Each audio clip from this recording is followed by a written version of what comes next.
Olá, eu sou Nathalie Unterstel. Eu sou a Carol Prolo.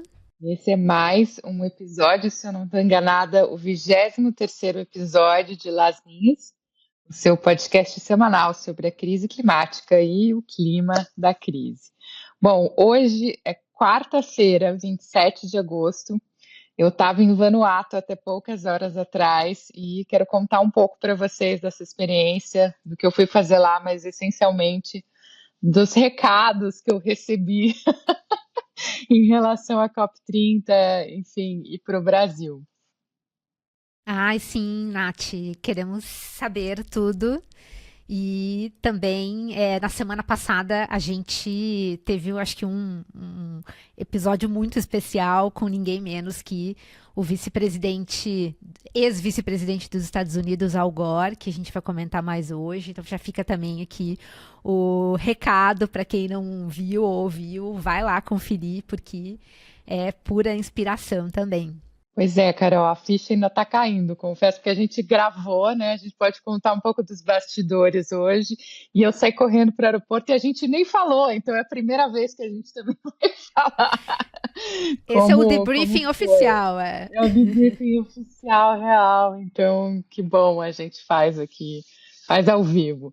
Mas antes da gente inaugurar esse episódio com tantas coisas, eu acho que interessantes e diferentes para a gente falar, e claro, muitos refrescos, acho importante começar com uma frase emblemática, eu diria que foi dada essa semana por ela, a Magda. A Magda, que não é de sair de baixo, a Magda Chambriard, desculpa, é presidente da Petrobras. A gente já usou algumas frases dela aqui, né, Carol? Algumas vezes. Tem aquela famosa que ela disse que a transição que ela quer fazer com o petróleo, e a gente tentou explicar que a transição tem um D e tem um para. Mas ela falou uma coisa essa semana importante, que foi o seguinte: ela, no contexto de que a Petrobras vai aumentar a produção, mesmo com excesso de petróleo no mundo, ela disse: o que tem o maior impacto para nós é o aumento da produção. Isso ajuda muito o fluxo de caixa da empresa. O que ela quer dizer com isso, pessoal, é que o que importa é o caixa agora. E ignora totalmente que vão aí ficar ativos encalhados, né? Então, a mensagem é mais ou menos assim: fluxo de caixa agora, 3 graus, 4 graus de aquecimento global depois, né? É o mesmo raciocínio das companhias fósseis que querem extrair o máximo enquanto essa janela não se fechar, e só que é feito por uma estatal brasileira, né? Então, acho que é uma prova aí que tem gente com visão de um futuro que é um futuro com mais petróleo, e eu espero que não seja, acho que não será.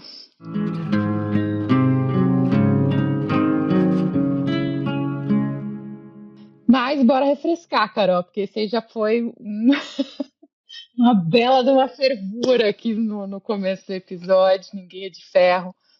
Mas vamos dar partida com refresco. O que você me diz essa semana?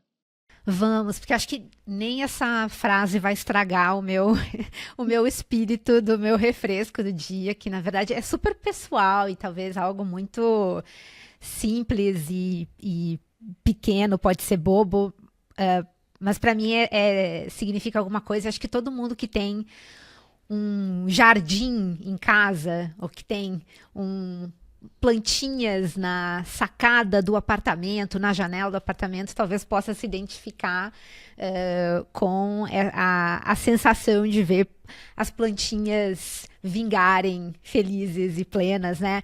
Eu tô me mudando, em algumas semanas aí vocês vão ver um background diferente aqui no fundo da tela. Eu gostei do E boné, tá? Só um comentário, gostei do boné. detalhe para a decoração aqui. Mas vai É, mudar, o boné fica, mas tudo vai mudar. tem novidades sobre o boné também chegando em breve. E essa novidade pessoal minha aí de mudança de casa, eu tô indo para uma casa de verdade com um jardim mesmo. E Legal. a gente plantou algumas coisas, inclusive flores, nós plantamos azaleias, porque me disseram que a azaleia floresce o ano inteiro, fica super bonito. E faz algumas semanas que a gente plantou, mas elas não estavam vingando. Estavam, inclusive, muito secas, porque o clima em São Paulo estava bem seco nos últimos tempos, né? Eu estive na casa no domingo e elas estavam ali, algumas florzinhas até surgindo, até que hoje de manhã cedo eu passei lá. Choveu os últimos dias aqui em São Paulo, quem tá por aqui sabe. E elas estavam floridas de um jeito que eu cheguei a me emocionar, assim, porque Que e a legal. gente comprou de diversas cores, então tava realmente um arco-íris, um carnaval de cores e muito florido, muito desabrochado. Elas estavam precisando de água. É muito, muito pouco que a natureza quer, né, para estar ali viva, exuberante. Então, acho que também veio um pouco uma mensagem de resiliência, né, da natureza, de conseguir ali com o pouco que ela precisa para sobreviver, é, né, mostrar a sua cara e com muita saúde, muito vigor. Então foi um pouquinho de água que fez toda a diferença na vida das minhas florzinhas e na minha também. Meu humor já é outro. Acho que a natureza tem efeitos também, né, psicológicos na nossa relação, na nossa conexão com os humanos também. Então, o meu refresco é esse. Quem tem um jardim vai. Quem tem plantinhas, acho que vai se identificar aí com esse refresco maravilhoso que é ver as plantinhas crescendo bonitas e saudáveis. Que lindo, Carol. É muito legal quando você mesma planta, né? E aí você vê esse desabrochar que você está falando, então acho que é uma sensação incrível. E você sabe que eu li um outro dia que quando nós humanos, quando nós vemos flores, flores coloridas, isso é para a gente uma fonte de dopamina. É uma fonte de, enfim, também de tipo conectar o cérebro. Então, hoje em dia a gente fica muito nessa dopamina do celular, né? Até uma dopamina que na verdade tem sido considerada negativa, mas a natureza nos provoca, né? Outras com outras possibilidades. Então, acho que você teve aí um jato de dopamina, serotonina, ocitocina. Foi exatamente o que aconteceu. Vai durar muito tempo aqui esse remedinho que eu tomei e foi bom demais.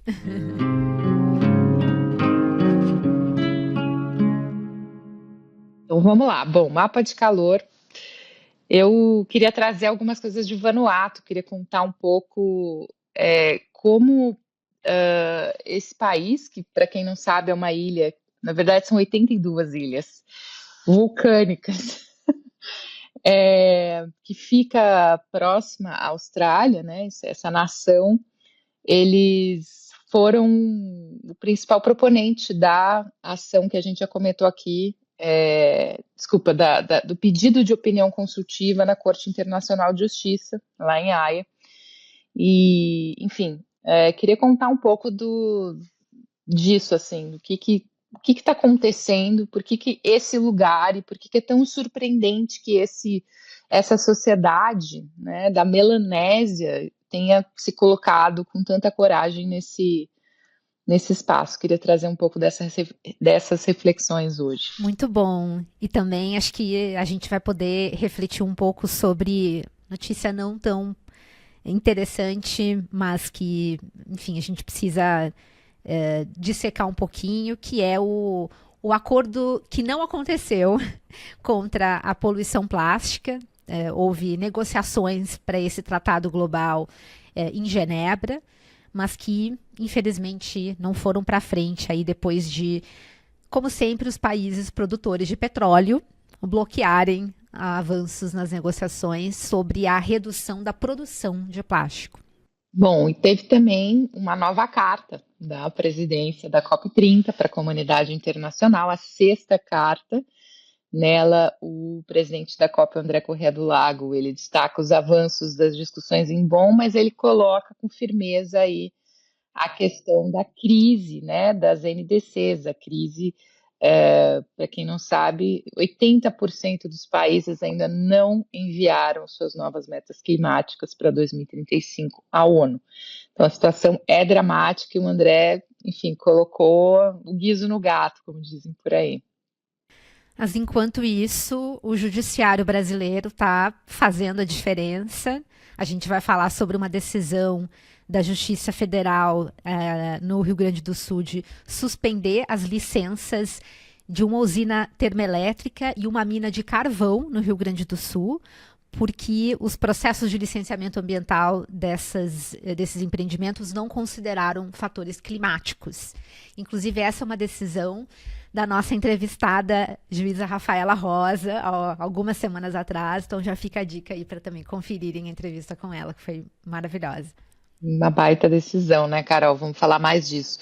E para fechar no fervo, a gente vai falar sobre uma decisão do CAD, que é o órgão de defesa da concorrência no Brasil, que suspendeu a moratória da soja.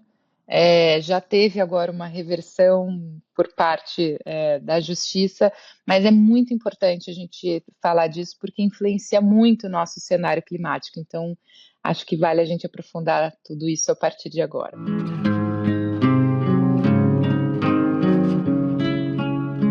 Eu acho que eu vou começar com Vanuatu com o risco, tá? Com o risco claro de eu me empolgar e o tempo correr. Então você tem que me ajudar aqui, até porque é tarde da noite, os neurônios estão, Tico e Teco estão conversando, mas eu queria trazer, Carol, primeiro uma coisa importante, você sabe bem disso, e vai ser ótimo também ouvir, né, como você reage.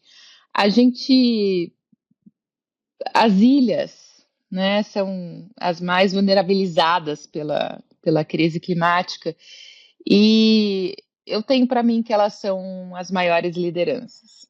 Então, muita gente quando fala que o Brasil é um líder, que o Brasil tem que... Líder em quê? Né? Líder como?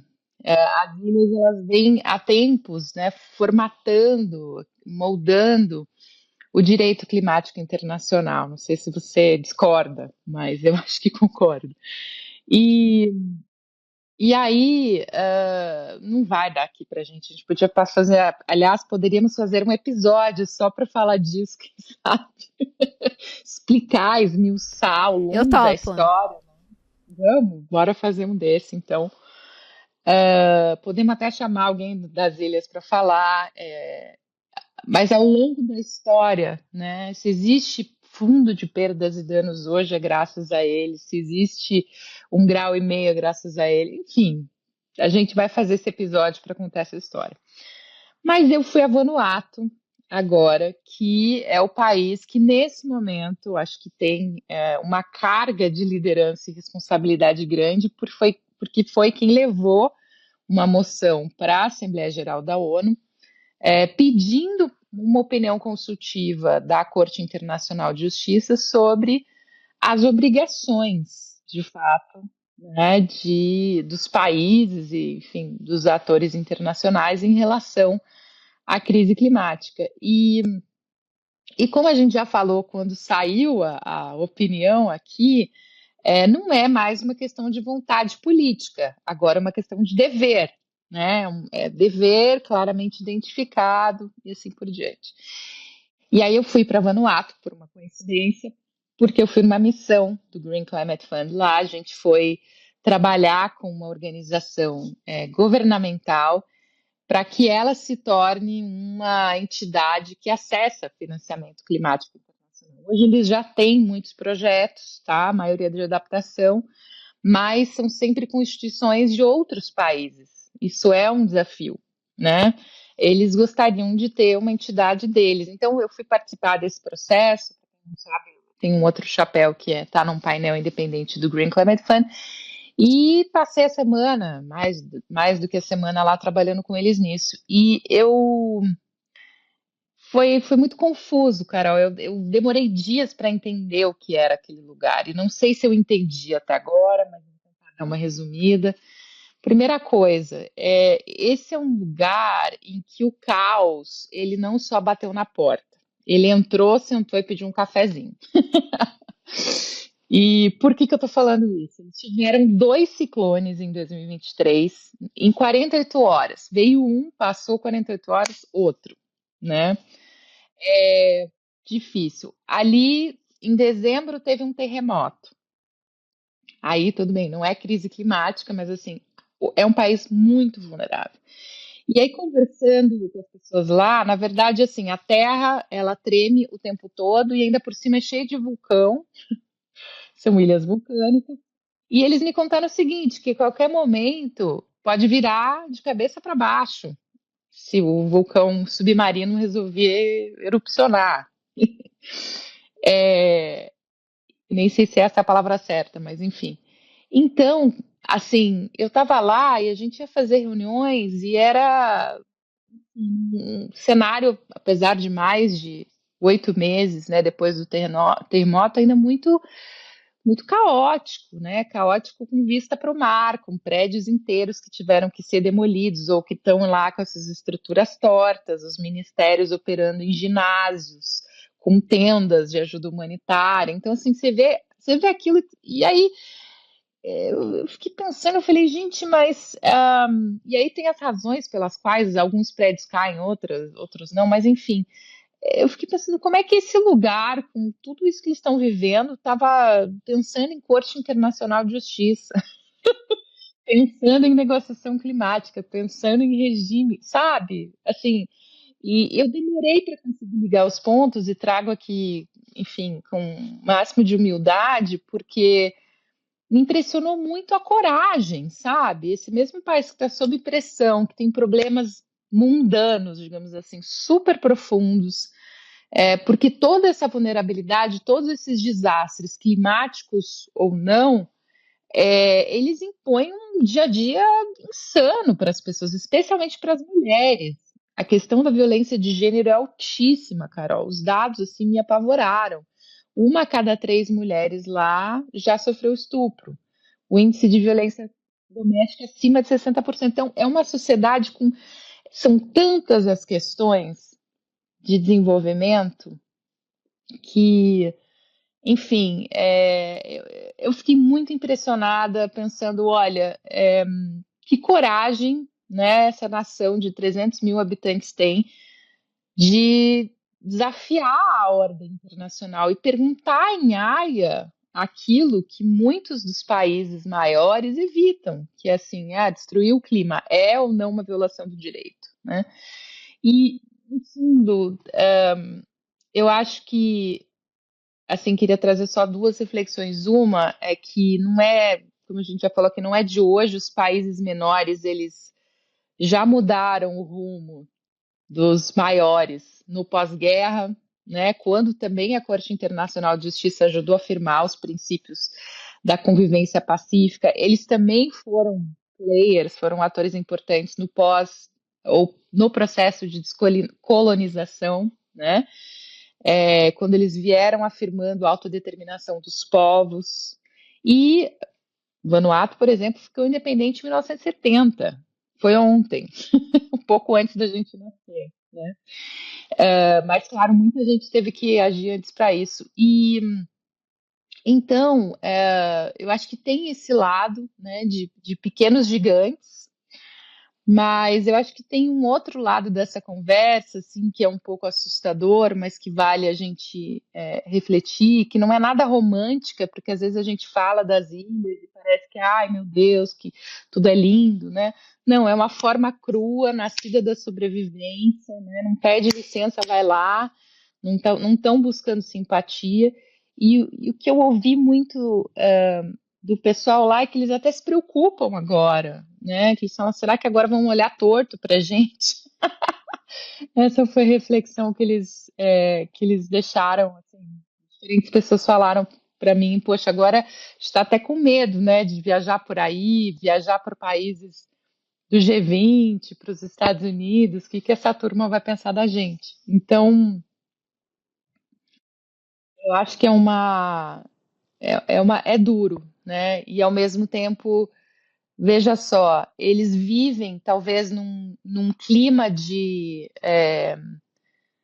desafios que é meio. sem querer, enfim, aterrorizar ninguém, mas é meio que se a gente vê ou se a gente ouve o Vanuatu, né, a gente está ouvindo o futuro gritando no presente para a gente, porque é isso que os países vão ter que lidar, a gente vai ter que lidar num cenário de mais de 2 graus de aumento da temperatura. É porrada o tempo inteiro, é um ciclone atrás do outro, não dá tempo de se, né, de se levantar. Levanta, cai, levanta, cai, levanta, cai. É o enxugar gelo, né, Nath? Eu realmente sempre tive essa percepção de do tamanho da força desses países em estarem aí nesse processo há mais de 30 anos e não terem perdido a determinação de participar dessas discussões. Como você falou, eles são os verdadeiros campeões nas negociações, porque a gente vê que eles são muito aguerridos nessas discussões. Eles não se permitem derrotar. Claro que cada negociação tem os seus altos e baixos e você não consegue levar tudo, mas eles estão lá e tem muita coisa que foi conquistada graças a essa determinação deles. O 1.5 é um exemplo claro disso. Não fosse o grupo das pequenas ilhas-estado, isso não estaria lá no papel. A gente teria um outro limite de temperatura. No entanto, enfrentando desafios horríveis dentro de casa e tendo que se reconstruir a cada evento extremo para os quais eles estão mais suscetíveis do que outras nações. E às vezes é uma tempestade perfeita de muitos tipos diferentes de extremos relacionados ou não com o clima, né? Mas sabe o que isso me lembra? Ao que a gente vai falar na sequência? Duas coisas. Uma que a gente vai falar na sequência é da carta, da sexta carta da presidência da COP30 do Brasil. Tem uma frase ali que me marcou muito, que é a presidência dizendo que nós não temos escolha se não seguirmos em frente, se não implementarmos o Acordo de Paris. Eu acho que essa provavelmente é a percepção desses povos das Ilhas do Pacífico. Eles não têm outra escolha senão continuar lutando, porque é a própria sobrevivência, né? E de fato é esse o modo que talvez permita com que a gente se engaje mais com as negociações, é ter esse senso de urgência na pele, né? Que eu acho que é um pouco do que a Greta Thunberg dizia, de faça de conta que a casa está pegando fogo, né? E não tem ninguém que tenha mais essa percepção da casa pegando fogo como os habitantes dessas pequenas ilhas do Pacífico, me parece. Agora você falando isso já me veio a trilha sonora da semana. Na Manda. verdade, reconhece a queda e não desanima, levanta, sacode a poeira e dá a volta por cima. Vamos que vamos. Mas é esse exercício, cair, levantar e não É, tem. Você vai ficar chorando, sentado? Não dá, né? Essa expressão de coragem e força. Carol, vamos falar da carta já, antes da gente falar de Al Gore, pode ser? vamos, acho um ótimo gancho. Bom, gente, a presidência da COP lançou mais uma carta, é a sexta, né? E como eu falei, o foco tá. Foco não, mas assim, tem um chamado claro, um puxão de orelha aí para os países que não entregaram ainda suas NDCs, se não me engano, são mais de 165 países que ainda não fizeram a lição de casa. E eu acho que foi importante porque a presidência brasileira colocou claramente que vai querer tratar disso, que vai querer dar resposta à questão das NDCs na COP. E aí, para quem acha isso óbvio, infelizmente nada é óbvio na negociação, porque tem países que dizem, mas isso não é um item de agenda, então a gente não tem que discutir. Então tem um jogo de empurra muito forte, a gente precisa prestar atenção nisso. E aí, Carol, acho que queria muito te ouvir, porque o Brasil está querendo ser um maestro, né? Mas a orquestra parece que cada um quer tocar o seu instrumento no seu tom. Pois eu acho interessante a forma como a presidência da COP conseguiu trazer uma narrativa para esse fracasso, pelo menos por enquanto, né? De fato, quatro quintos dos países não terem ainda apresentado uma NDC em setembro, estamos quase em setembro de 2025. O prazo já esgotou desde fevereiro e vai haver um relatório síntese de todas as NDCs. O secretariado da Convenção do Clima junta todas as NDCs e faz um relatório mostrando aí qual é o agregado desses resultados e trazendo algumas características das NDCs apresentadas, que vai ser publicado em outubro de 2025. Então, se a gente não receber essas NDCs até lá, vai ter um relatório esvaziado, que não vai servir para muita coisa. Enfim, a percepção de que estamos falhando aí nesse regime internacional vai ser muito grande. Mas a presidência trouxe uma narrativa um pouco diferente, que eu achei interessante. Eles buscaram reforçar o estado do Acordo de Paris, dizendo que o tratado está funcionando, que ele tem, inclusive, demonstrado eficiência e resiliência, todo o ciclo de ambição está funcionando, que enfim, as etapas aí de apresentação das NDCs, elas estão aconteceram nos ciclos anteriores, a gente ainda tem que ver o que vai acontecer nas próximas, mas o regime de relato também, né, os relatórios de transparência, os BTR estão sendo entregues, enfim. Mas a leitura que a presidência faz da situação é de que o aquecimento global está acontecendo muito mais rapidamente do que as projeções indicavam em 2015. Então, de certa forma, a gente tem que reconhecer que esse tratado internacional precisa ser dinâmico para acompanhar mudanças naquelas previsões e premissas que foram adotadas na época do Acordo de Paris. E eu sempre acreditei nessa natureza dinâmica do Acordo de Paris, que tem vários mecanismos, tem um comitê de compliance, tem inclusive o balanço global, que de fato, essa oportunidade de a gente ver o que está dando certo, o que está dando errado e ajustar o curso. Então, enfim, se tem problemas com prazos de NDC, se a gente tem problemas com, enfim, formato da NDC, qualquer coisa, vamos discutir isso, porque o Acordo de Paris precisa funcionar e talvez algumas premissas que a gente tinha alinhado lá no começo não funcionem mais, né? Mas isso não significa que o Acordo de Paris esteja falhando. Eu acho que tem aí uma briga que, inspirada por Vale Tudo, eu vou fazer uma brincadeira aqui. Não é quem matou Odete Roitman, é quem matou 1,5 graus. Isso é assim, a grande pergunta quando sair esse relatório síntese em outubro. Porque quem não tiver lá com a sua NDC, matou. Sorry, matou. E quem tiver com uma NDC ruim, também matou. Né? Eu não estou dizendo que, gente, que é para matar, não é isso, mas assim, a gente está nesse momento vivendo perigosamente, a gente sabe disso. A Europa não coloca nada na mesa, até agora não colocou, assim, eu saiba, até o prazo já passou para essa discussão deles lá, deram alguns avanços de formiga, mas assim, cadê os europeus, né?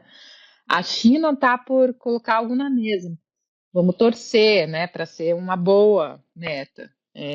Mas a verdade é essa, eu acho que o Brasil está colocando pressão com razão de que assim, não é o Acordo de Paris que tem que funcionar, são os países que têm que fazer o acordo funcionar. É multilateral, ninguém salva o Acordo de Paris, não é sobre isso, né? A gente tem que se salvar junto. Então, aqui eu queria trazer o exemplo de Vanuatu. Vanuatu vai colocar a sua NDC na mesa, que vou antecipar o que eu vou ouvir lá, acho que não é segredo, porque senão não teriam me contado. Vanuatu vai apresentar uma meta, Carol, que vai ser net zero, ou seja, zerar emissões em 2030.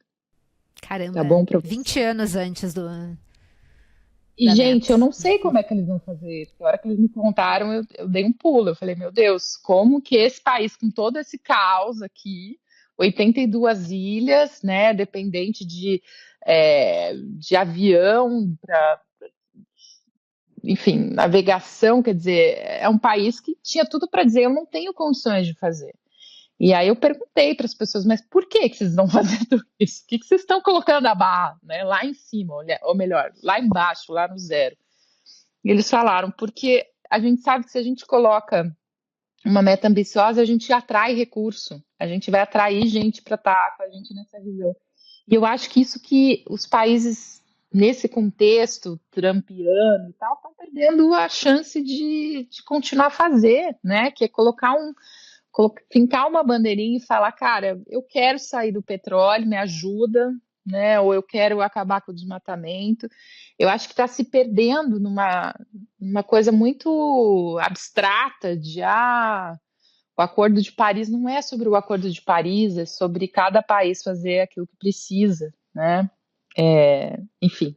Não, pois é, isso me lembra que quando o Acordo de Paris foi assinado, tem lá um artigo que prevê uma flexibilidade para os países menos desenvolvidos, em que eles não precisariam apresentar uma NDC. Eles podem apresentar outro tipo de documento lá registrando as ações que eles pretendem fazer de uma forma bem mais, enfim, simples do que ter um documento de NDC estruturado. E aí você pode imaginar que provavelmente isso está lá no texto porque é uma necessidade essa flexibilidade para esses países tão pobres que não têm condição de construir um documento tão robusto como o NDC. Mas sabe que a reação deles foi bem o oposto, foi de mostrar que a gente precisa fazer isso para mostrar que a gente acredita, que a gente pode, e se a gente pode, por que é que os outros que têm muito mais condições do que a gente não vão poder? E eles todos apresentaram uma primeira NDC.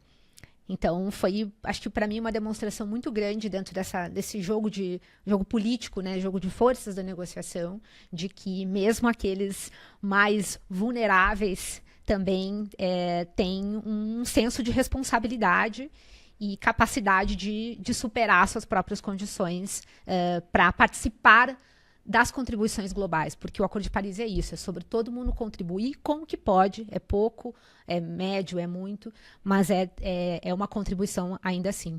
Bom, vamos falar agora do Al Gore. Como foi?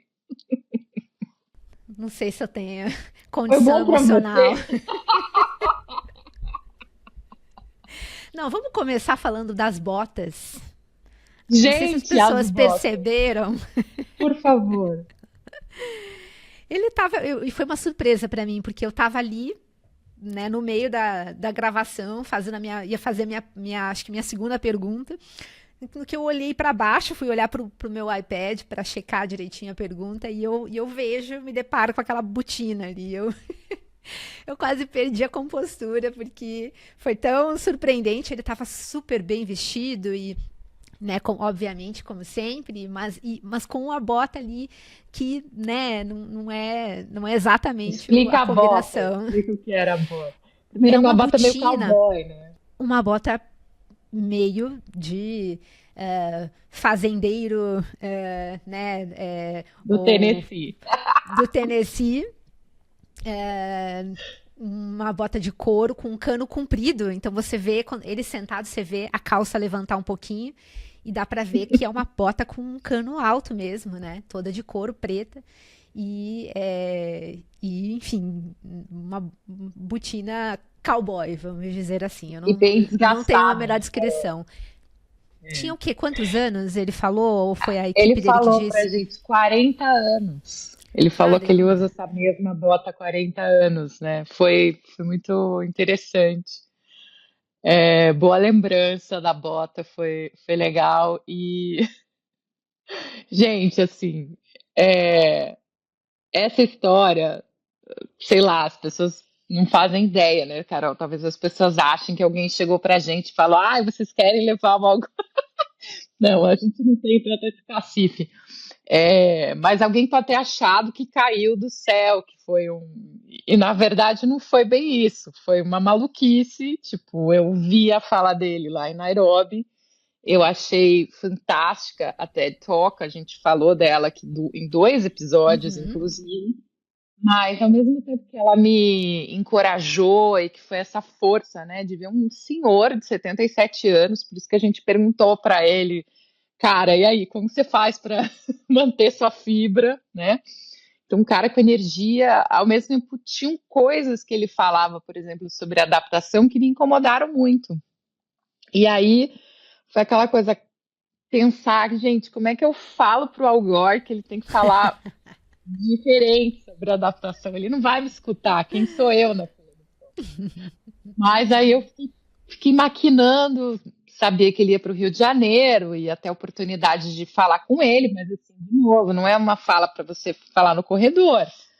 E aí, a Carol, aqui super parceira, topa todas, essa louca, não sei o que ela tá aprontando, mas aí a gente escreveu uma carta de amor pro Al Gore, falando o quanto que a gente está incomodada por estar metade das nossas vidas trabalhando com esse assunto.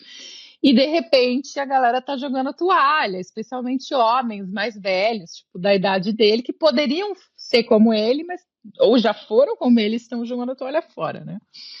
E aí escrevemos essa carta de amor, e eu fiz articulações, aliás, brigadíssima, Renata Moraes, sem você isso nunca teria acontecido, e aí, do nada, a gente recebe o. Tipo, ele topa. Nossa, Esse dia foi foda, né, Carol? Esse esse dia dia foi foi tipo, foda. agora. Esse dia foi, assim, estado de choque. Fiquei dias sem cair a ficha, sem acreditar. Foi muito impressionante. Mas, olha, o que que você achou? A gente tá, como a gente já falou aqui, a gente não conversou depois da entrevista, assim. O que que ficou para você, além das botas cowboy de 40 anos dele? O que que você acha que marcou? E, enfim, a nossa audácia ali de montar o estúdio para falar com o Al Gore em pleno Não, Rio de Janeiro. realmente foi assim um empreendimento fantástico. Toda essa coisa aconteceu muito rápido, né? E Nathalie aqui é uma realmente tem um drive que vamos lá, me convidou, eu só fui junto, só fui né, no rabo do foguete ali. E para mim foi muito especial porque eu tenho uma história com o Climate Reality Leadership, né? Que antes acho que eles mudaram de nome até.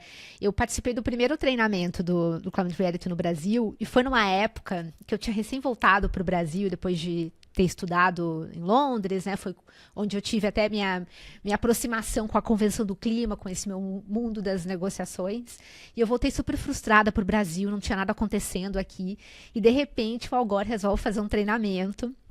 E para mim aquilo foi um momento emblemático mesmo para mim, né, do meu engajamento com a comunidade climática no Brasil.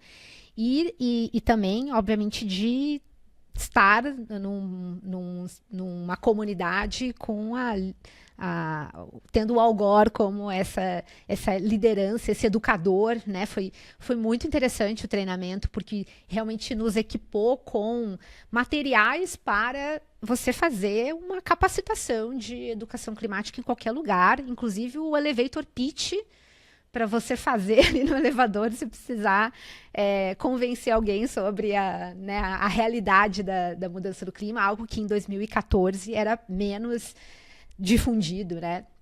E para mim foi realmente acho que muito importante uma pessoa como ele estar à frente disso, né?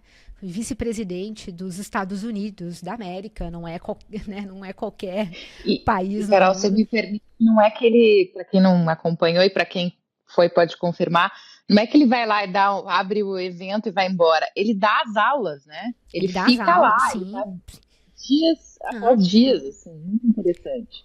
não, você recebe um conjunto de 300 slides de um PowerPoint para você fazer um treinamento climático e ele passa por cada um desses slides explicando qual é a importância daquela imagem, daquela mensagem e toda a dinâmica da narrativa, né? Que é algo com muito dado, com muito conteúdo, mas terminando com esperança, com um olhar para o futuro.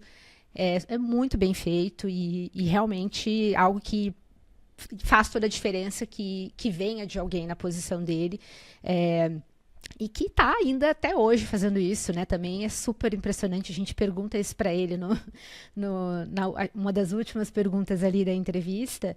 E de fato, para mim, é das coisas que mais ressoa nessa conversa toda com ele é perceber que desde 2014 para cá ele não ele continua tendo a mesma esperança, o mesmo otimismo, o mesmo olhar muito também consciente de todos os fatores importantes, né, da importância de se engajar o setor privado, de se ter uma visão sobre a transição do ponto de vista econômico. Inclusive, ele cita um economista para justificar o porquê desse otimismo todo. Ele traz, enfim, teoria econômica A ciência política também é.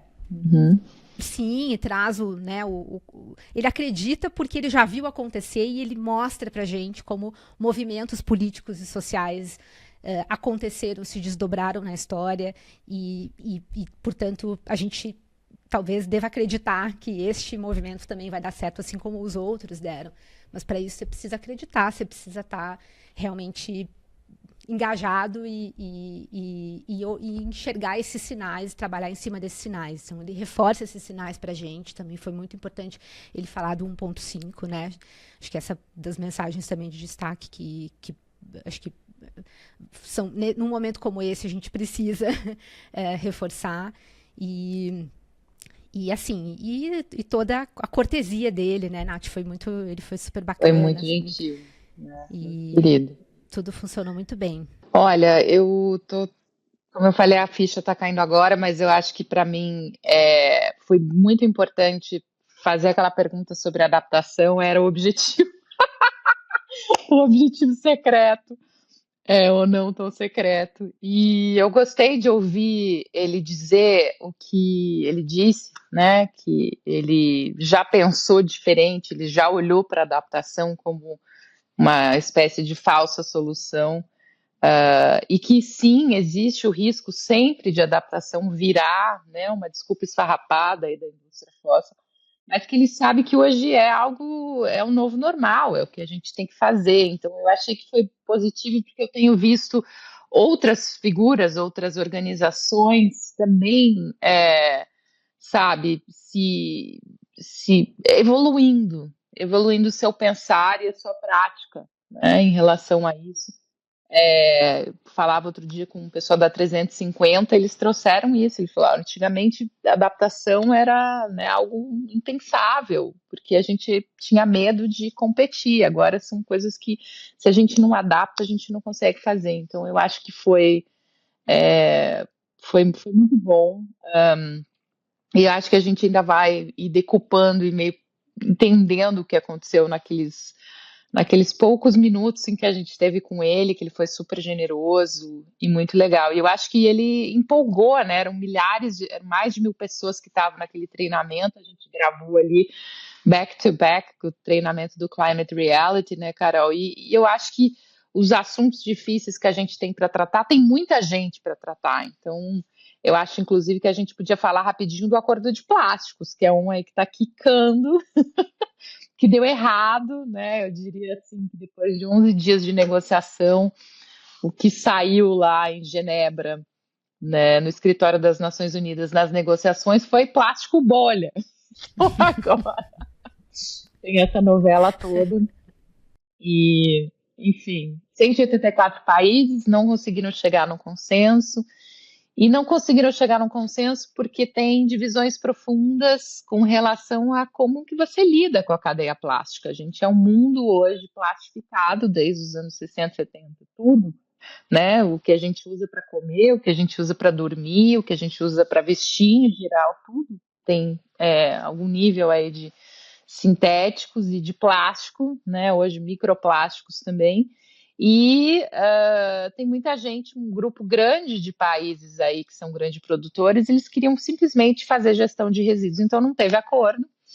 E eu acho, o que eu tenho a dizer sobre isso, que não é muito, é que eu acho que estamos discutindo petróleo disfarçado de garrafa PET, sabe? Uhum. É essa a discussão, não é só uma discussão de plástico, é uma discussão também de dependência do petróleo. O que você tem a dizer sobre o acordo dos plásticos? Ou o não acordo, o desacordo? O desacordo, né? Inclusive, para dizer que essa é uma história que vem se alongando desde 2022, né? Esse comitê foi criado para negociar um tratado de plásticos em 2022. A ideia inicialmente era ter um acordo até 2024, isso não foi possível, e aí se estendeu aí para mais uma reunião neste ano de 2025. Acho que essa foi a sexta reunião, se não me engano.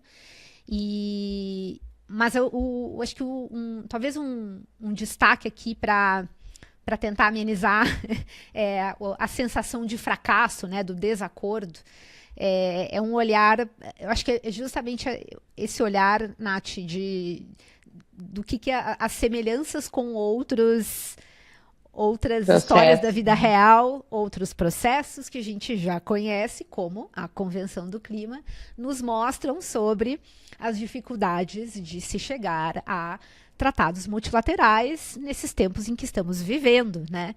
E nesse sentido teve um relato muito interessante, já vou aproveitar aqui para indicar, a gente pode até depois colocar o link aqui para o artigo dele, do André Castilho, colega advogado que esteve lá nas negociações, acompanhou esse suplício dessas 2 semanas, e ele disse que, apesar de não ter havido esse resultado concreto, foi a primeira vez em todas essas reuniões que houve uma conversa realmente franca sobre quais eram os pontos críticos. Justamente essa possibilidade de entender as posições dos países, daqueles que não querem falar de produção de plástico e aqueles que querem, isso só foi possível nesse momento, né? Essa clareza sobre as posições só aconteceu agora. E a gente sabe que essa é a realidade nas negociações, que existe um processo muito lento que depende de uma relação que vai se construindo ali de confiança, em que às vezes os países ficam, né, guardando o jogo das suas reais intenções e só revelam isso quando o processo chega num momento de maior maturidade, em que eles já não podem mais simplesmente ficar enrolando, empurrando com a barriga. E a gente chegou aparentemente nesse momento, então ficou parecendo que bateu na trave, que talvez numa próxima rodada isso possa funcionar, né?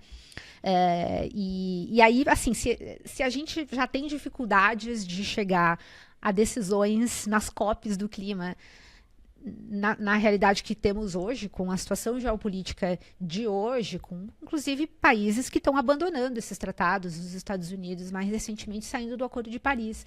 Você imagina negociar um novo tratado do zero, um novo acordo? O risco de você ter um acordo muito fraco é grande, porque existe um clima de insegurança generalizada no multilateralismo e é difícil você construir essa relação de confiança.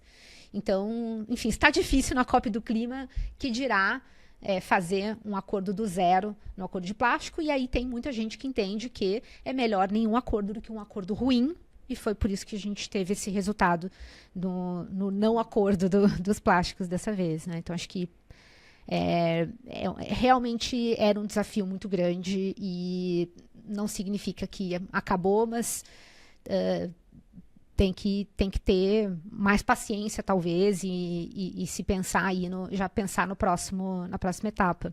Manter a pressão, né, Carol? Mantendo a pressão, acho que a gente tem chances aí de avançar.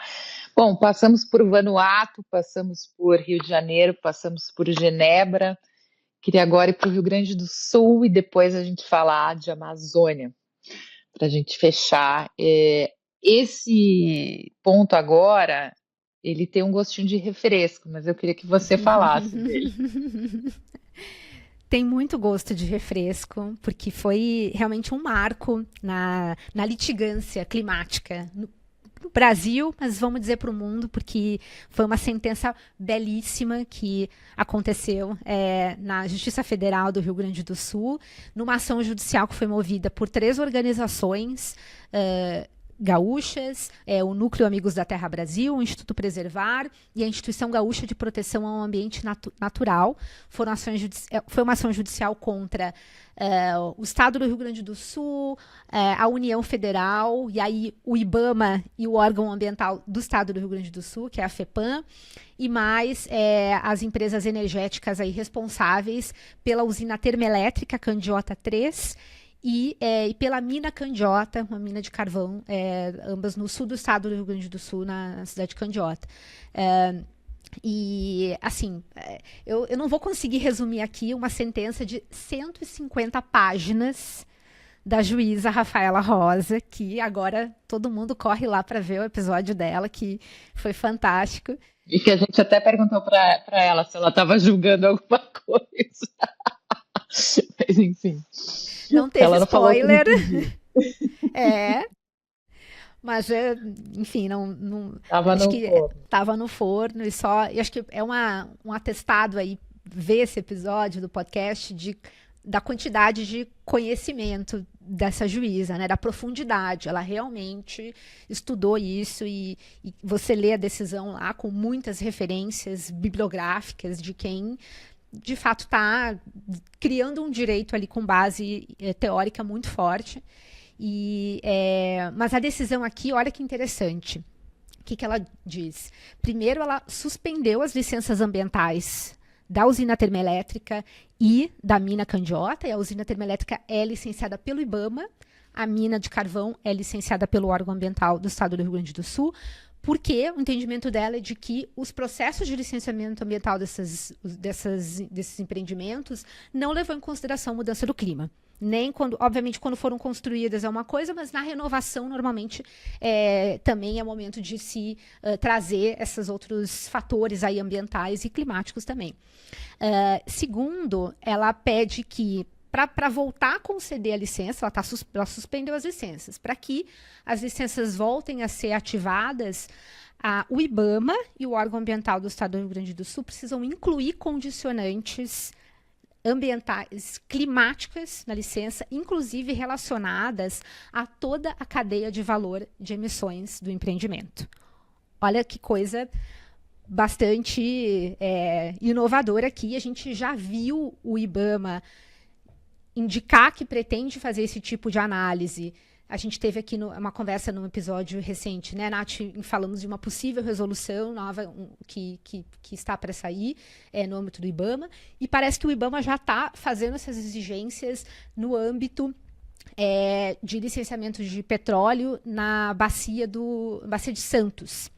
Então, já existe até um precedente, e esse precedente a juíza considera para essa decisão aqui. E ela também considera que essas condicionantes que levem em consideração toda a cadeia do carvão, ela tem base na opinião consultiva da Corte Interamericana de Direitos Humanos, que a gente já mencionou também aqui no podcast, aquela decisão também extremamente emblemática e para a criação de deveres dos estados latino-americanos na agenda de mudança do clima, e que tem ali elementos também para que se considere no âmbito de atividades potencialmente causadoras de impactos climáticos, a análise desses impactos e com várias indicações ali de como se fazer essa análise. Então, tem até mais riqueza dessa decisão, dessa opinião consultiva, do que a gente pôde descrever aqui, né, Nath? E a gente agora está vendo o judiciário começar a levar em consideração essas recomendações dentro das suas decisões, aplicar isso, efetivamente transformar isso em realidade, que é algo que precisa acontecer de uma forma proativa também pelos tribunais, né? A opinião consultiva, ela está lá, é uma recomendação, mas a efetividade dela depende também de os tribunais fazerem isso, e foi o que a juíza Rafaela Rosa fez. E só para finalizar, não só a decisão requer que o IBAMA e o órgão ambiental do estado do Rio Grande do Sul apliquem isso para todos os empreendimentos similares daqui para frente, e aí isso circunscrito ao estado do Rio Grande do Sul, porque é onde tem jurisdição ali, acho que a decisão, como também, olha que interessante, você vai gostar, que o estado do Rio Grande do Sul, junto com a União, elaborem até janeiro de 2026 um plano conjunto de transição energética justa para o estado do Rio Grande do Sul. Aleluia, O que você acha? Olha, eu acho excelente, porque a gente tinha antes, né, uma perspectiva de que as carvoeiras iam ter que enfim, fazer os seus descomissionamentos, sua transição ainda nessa década. E aí Santa Catarina conseguiu jogar para 2040 por meio de uma lei bizarra, né? E, enfim, e aí ficou esse jogo de empurra.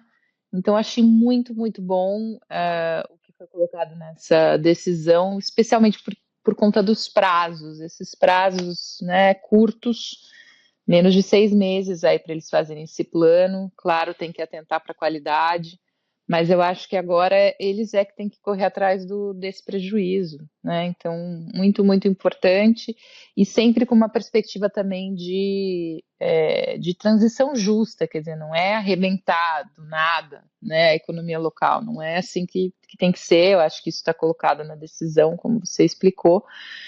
E que bom, acho que justiça climática realmente se faz aí no tribunal, e parabéns, obrigada, na verdade, mais do que parabéns para a Rafaela por essa baita decisão. A gente vai linkar, vai colocar o link da matéria que repercutiu. Acho até que teve pouca repercussão na imprensa.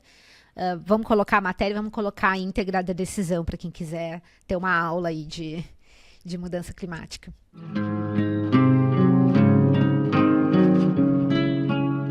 Então, acho que a gente pode fazer um fervinho rápido aqui para falar da decisão do CAD, o Conselho Administrativo de Defesa Econômica, o órgão de concorrência do Brasil, que suspendeu a moratória da soja. A gente vai falar já um pouquinho o que é.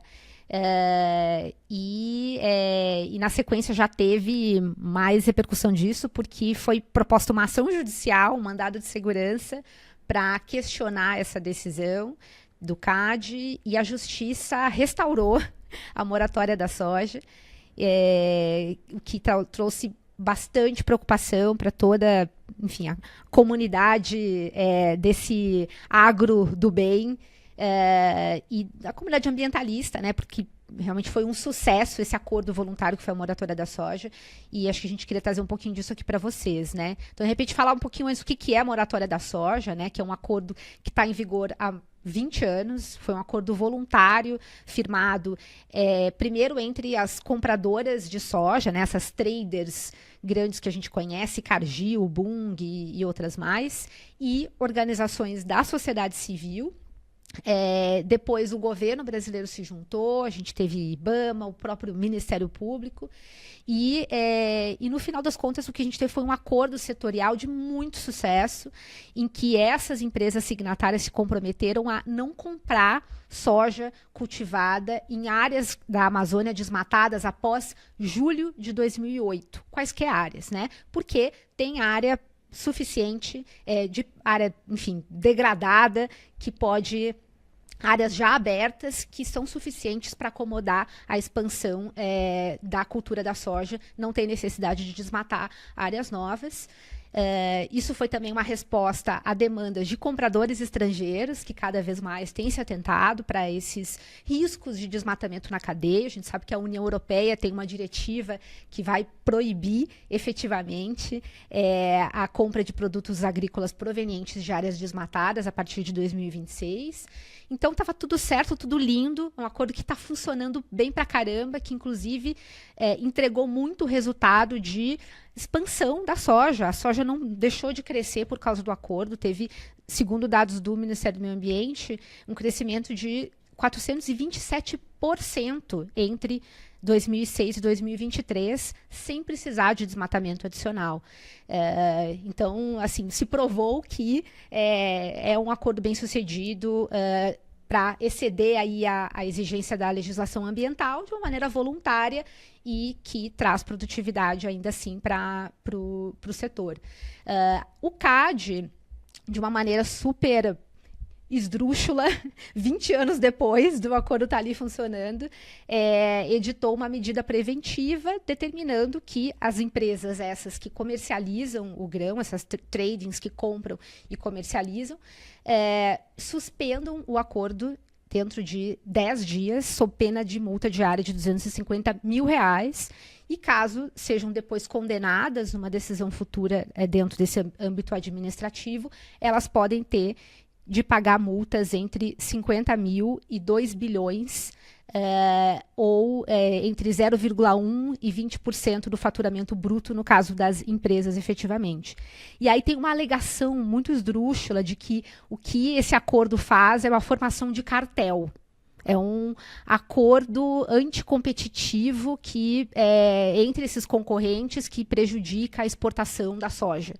Aí eu não vou contar que teve mais um monte de coisa, isso aconteceu depois de algumas ações judiciais daqueles produtores ali que ficaram de fora da moratória, que, enfim, estão tentando processar as traders também para que elas indenizem as perdas que eles sofreram. Então tem muita coisa acontecendo, mas acho que assim, só para dar aqui já um desfecho, primeiro um desfecho feliz é que, pelo menos até o momento, já teve um mandado de segurança, como eu adiantei, contra essa decisão, com uma decisão da Justiça Federal que suspende a decisão do CAD, ou seja, né, garante que ninguém vai ter que suspender o acordo, nem pagar multa nenhuma por enquanto, e ainda deu uma chapuletada no CAD, dizendo que o CAD se comportou de uma forma quase que abusiva nesse tipo de determinação. E aí, assim, percepções. Eu conversei com pessoas que são especialistas em antitrust e, na visão delas, a decisão, essa da superintendência do CAD, causou muita surpresa, porque foi adotada uma medida preventiva, né, de um acordo que tem mais de 20 anos aí de existência. A fundamentação foi bem simplista, inclusive, com essa comparação aí da moratória a um cartel.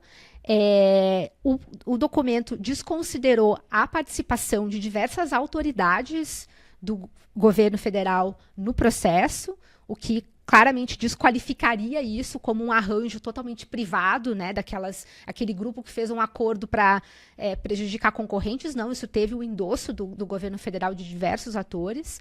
Parece que também tem outras questões aí mais técnicas, de que a moratória não fala nada de volume da soja adquirida, de preço, não tem nenhum combinado em relação realmente a preço e venda do produto. E assim, aí não faz sentido que isso tudo aconteça num processo que tramitou, parece que muito rápido, em poucos meses, e em face de um acordo que já existe há 20 anos. Né? Então, assim, claramente teve algo muito mais político do que técnico no contexto dessa decisão, e que estava na cara que o judiciário ia derrubar, né? Espero que o prosseguimento do processo siga confirmando essa decisão, mas tudo isso é muito estapafúrdio e é lamentável que a gente tenha aqui, né, ter esse tipo de discussão, mas acho que a racionalidade vai, em algum momento, se estabelecer aí, já está dando sinais de que vai. Bom, esse foi mais um Lasninhas. Se você curtiu, compartilhe esse episódio nas suas redes, no WhatsApp, com quem precisa entender o que está pegando aqui nesse mundo mais quente, de clima mais instável. E continua também deixando seus comentários no Spotify, no YouTube, no Apple Podcasts, a sua plataforma preferida aí para assistir o podcast. A gente vai também em breve, eu sei que estou prometendo há um tempão, mas a gente vai ainda em breve anunciar aí a onda dos bonés que todo mundo tanto gosta. Eu sei que tem muita ansiedade climática em relação a eles. A gente vai resolver isso em breve. Já fica aqui o recado. Aguardem. Muito bom. Semana que vem tem mais. Até lá, com menos combustão, menos desmatamento e mais imaginação. Tchau, tchau. Tchau, tchau.